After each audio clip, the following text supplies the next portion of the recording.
ito ay rated SPG. Striktong patnubay at gabay ng magulang ang kailangan. Hindi magagawa ni Camille na pigilan ang kasal, bagkus ay siya pa ang mapapahamak at ang kanyang ipinagbubuntis.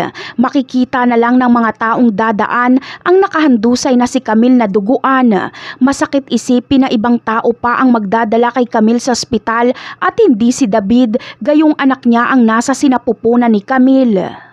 Samantala, hindi pa matatapos ang kasal ay isang bisita ang hindi inaasahang darating.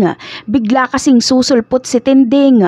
Maglilinis kasi si Tinding sa kwarto ni Catherine at may makikita siyang invitation card at makikita niyang kamukha ni David ang mapapangasawa ni Catherine. Agad nakikilo si Tinding at pupunta siya sa simbahan. Ngunit ang unang makakakita kay Tinding ay si Olga, kaya makakagawa si Olga ng paraan para maharang si Tinding at maipapalabas niyang kamukha lang ni David ang ikakasal. Ngunit maaabutan kaya ni Tinding si Camille habang nakahandusay sa labas? Posible kayang si Tinding pa ang sumaklolo kay Camille?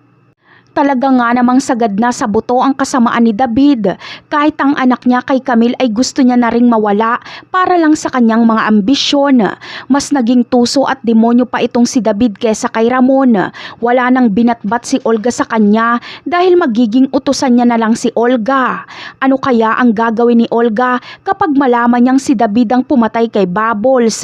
Abangan na lang natin yan. Bye!